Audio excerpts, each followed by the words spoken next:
Hi guys, in today's session we are going to learn the contiguous memory allocation. Okay, so this is the continuation part of this contiguous memory allocation. In the last video that we have studied the basic concept of contiguous as well as the non-contiguous memory allocation. In this video we are going to learn fixed size partition as well as the variable size partition. So here the basic concept is that very simple. So CPU, main memory as well as the secondary memory. Okay. So when CPU whenever wants to access some data, so that it should be there in main memory. Okay.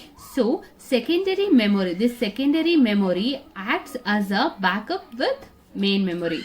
So whenever the process we want to execute, first we bring that process from secondary memory to main memory. Okay, so CPU can execute only those data which is there in main memory. For example, if I want to execute the process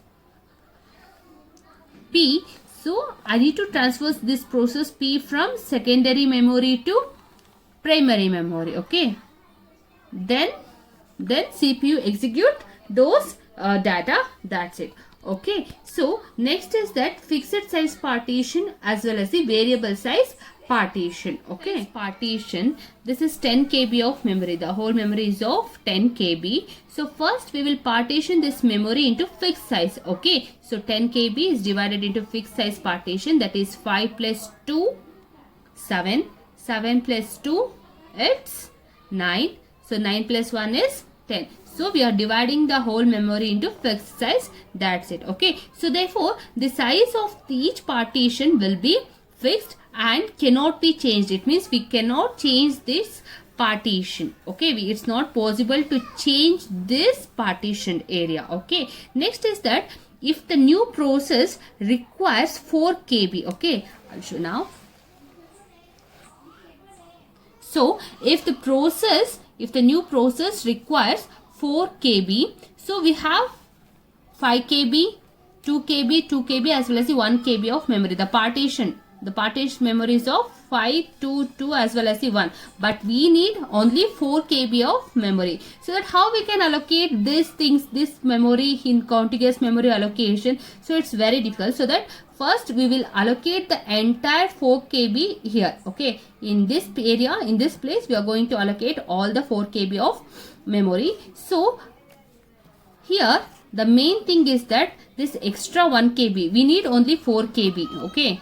But here it contains 5 KB of memory. So that extra 1 KB is wasted over here. So this problem we can call it as a internal fragmentation. Okay.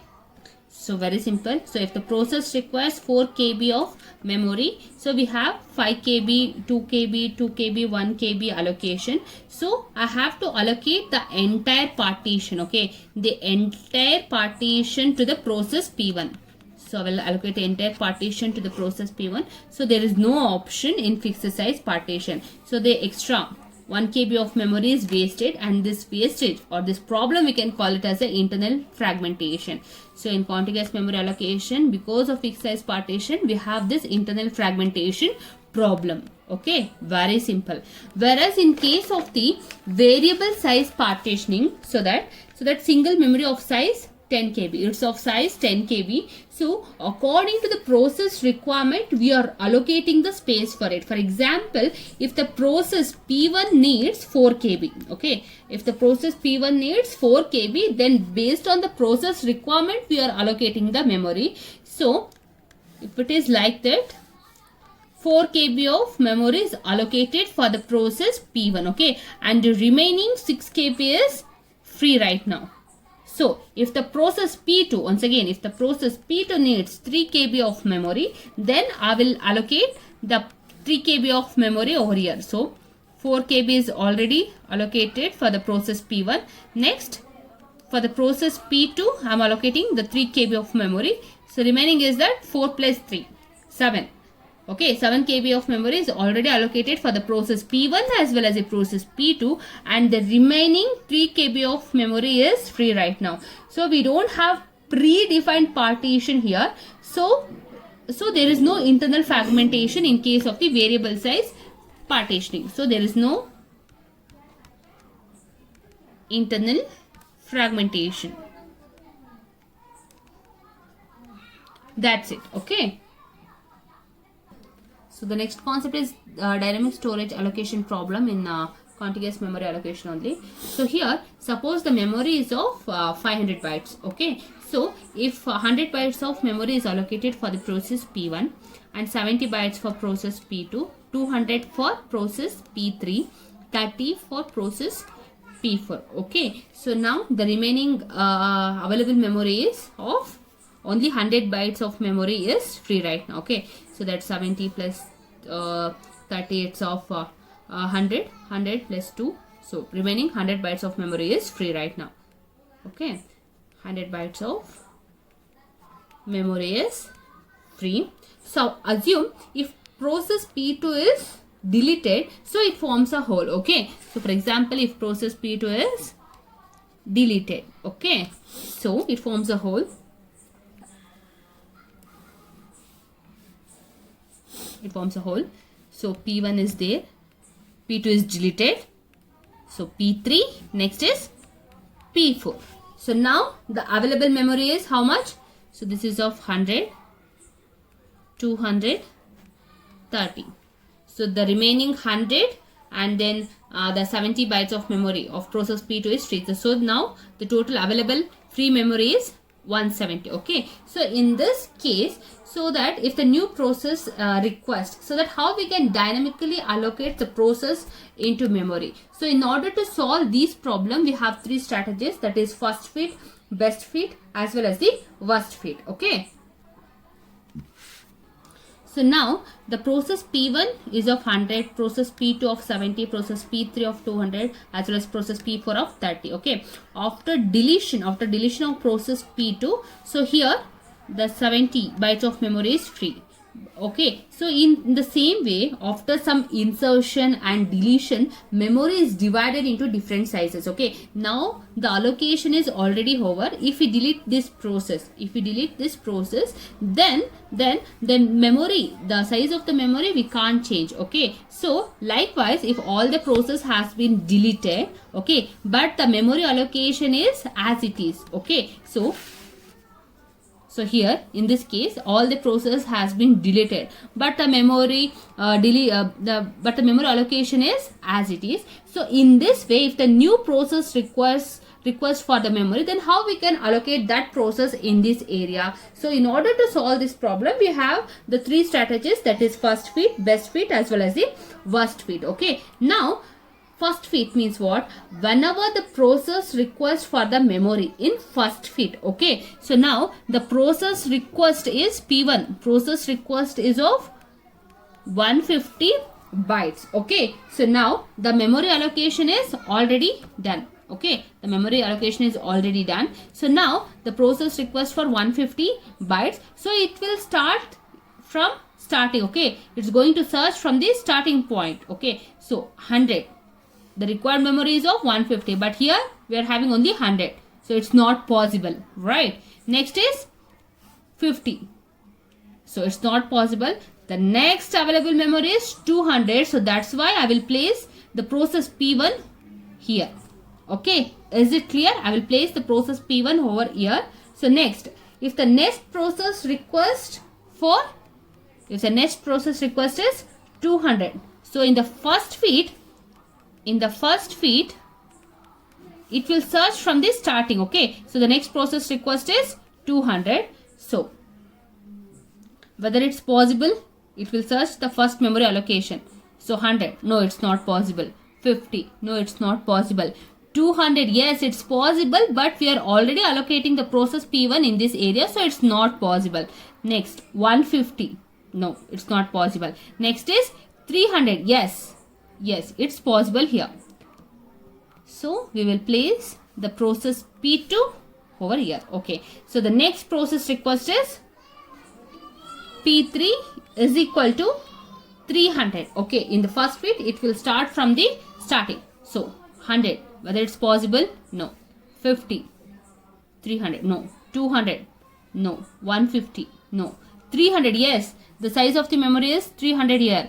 Okay, so it's possible to allocate the process P3 here, but we are already allocating the process P2 in this place. So that's why it's not possible to allocate the new process, that is P3. So it's not possible. So there is no space for the process P3 in the first fit. Okay, no space for process P3. So this is the disadvantage of first fit, because it will start from the beginning. So whenever the space is there, then directly it will allocate the process in this area. It won't search the next available memory. Okay, so there is no space for process P3 in case of the first fit. So in order to overcome this problem, we have one more strategy, that is best fit. Okay,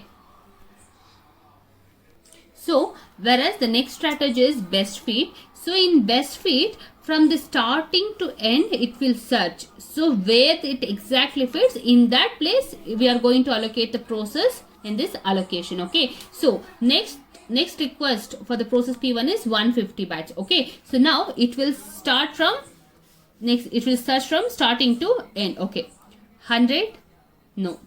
50, no. 200, yes, it's possible, but no, it will search the entire memory allocation from starting to end in case of the best fit. Okay, 200, no. 150, yes, it's possible, but it will search entire memory location. So 150, yes, it will suit. Next, it will search for the 300. No, it's not possible. Next, 250. No, it's not possible. So it will select this area. Okay, it will select this area. So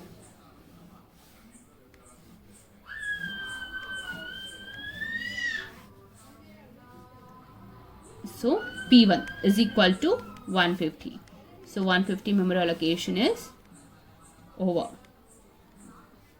100, 300 as well as the 250. So next, the process request is 200. So once again, it will scan from starting to end. So 100, 200, no, it won't fit. 50, no, it won't fit. 200, yes, it will satisfy the condition, but it will search for the next option. Okay, so 200, yes, it fits. 150, no, it's already occupied by the process P1. Next, 300, no, because 300 means what? The extra 100 bytes of memory is going to be wasted. So that's why we won't allocate here. Okay, 250, extra 50 bytes of memory is going to be wasted. So we won't allocate 200 in this allocation. Okay, so next, it will fix here. Okay,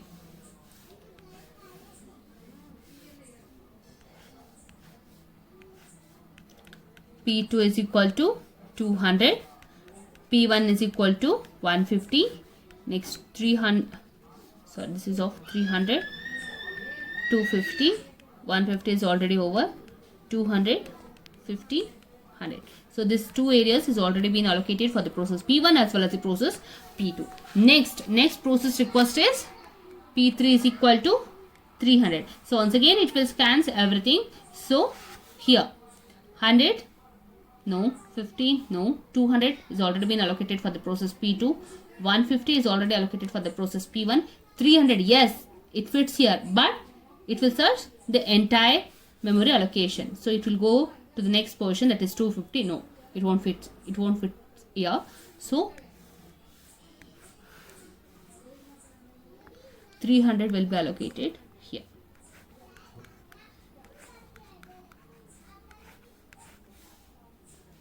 This is your 250, 300, 150, 200, 50, 100. So in this way, the best fit strategy will work. Okay. So the next is, so in worst fit, it will fetch the entire free memory location and select the largest hole for the allocation. So if the new process request is 150, so it will start from top to bottom. So 100, yes, it's very less. 50, 200, 150, 300 as well as the 250. So the largest hole in this memory allocation is 300. So that's why P1 will be allocated in this area. That's it. Very simple. So P1 will be allocated here because of a largest hole.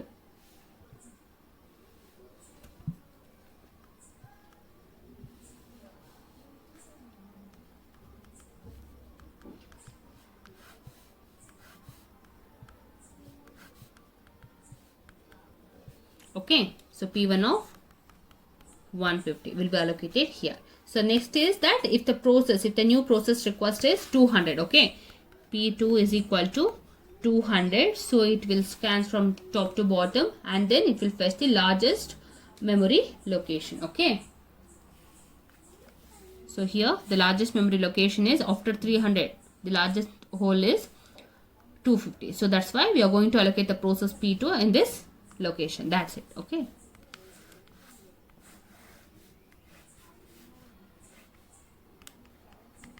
P2 is equal to 200. This of type 250, 300. P1 is equal to 150. So next is 150, 200, 50 as well as the 100. So this is related to your best fit, worst fit as well as the first fit. So very important concept for your exam. So thank you.